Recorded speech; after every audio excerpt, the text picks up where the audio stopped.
Pemirsa, puluhan nasabah Baitul Ma'al Wat Tamwil Bina Umat Sejahtera atau BMT BUS melaporkan pimpinan dan pengurus koperasi ke Polres Tuban. Ada dua pelaporan, yakni penggelapan dan tindak pidana pencucian uang TPPU yang nilainya kurang lebih 3,5 miliar rupiah.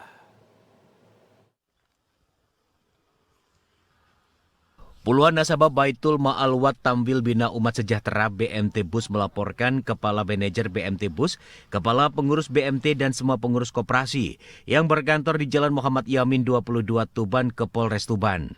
Para nasabah melaporkan dua perkara, yakni penggelapan dan tindak pidana pencucian uang TPPU dengan nilai kerugian 3,5 miliar rupiah. Para pelapor mengaku kecewa dengan pengurus BMT BUS karena kas sedang kosong ketika para nasabah ingin menarik tabungan. Padahal sebagai nasabah merupakan pedagang karena tabungan tersebut akan digunakan untuk memutar barang dagangan. Salah satu pelapor, Wawan, mengatakan tertarik menjadi anggota koperasi BMT BUS karena diiming-imingi kemudahan dalam menabung dan menarik uang. Selain itu, deposit dengan bagi hasil yang menjanjikan per 1 juta rupiah yaitu Rp80.000 per bulan. Melihat kondisi ini, dirinya menyesal dan sedih jika koperasi BMT BUS pailit. Tiap bulan atau tiap hari? Tiap hari itu dia dari yang manajer operasional itu anak buahnya itu tiap hari narik. Narik ke pasar Tuban. Ke pasar, masuk ke tempat usaha. Iya. Berapa sekali narik? Sehari biasanya. Sehari itu nariknya ada yang per orang 500, ada yang 200. Bahkan misalkan punya uang celengan kita ambil terus disuruh nabungkan ke koperasi. Sementara itu, kuasa hukum pelapor Welem Mintarja menyampaikan tindak pidana penggelapan dan TPPU dengan jumlah korban sekitar 25 orang yang baru melapor tersebut dimungkinkan akan terus bertambah.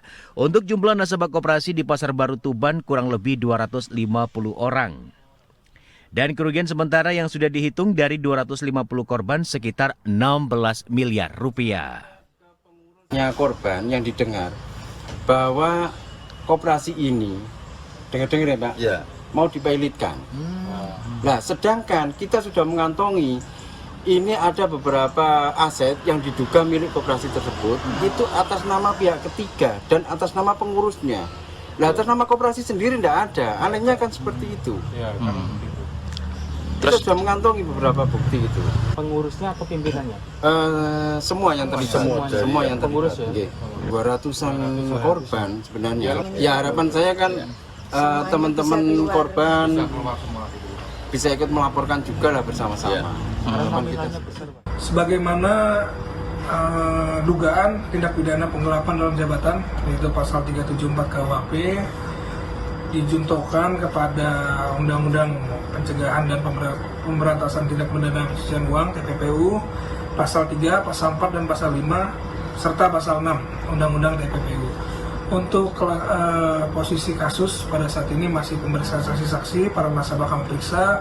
Kemudian kami akan melakukan pemeriksaan kepada pengurus untuk selanjutnya digelarkan apakah ada tindak pidana yang memenuhi unsur atau tidak. Untuk kemudian dilanjutkan kepada tahap penyidikan jika memang memenuhi unsur.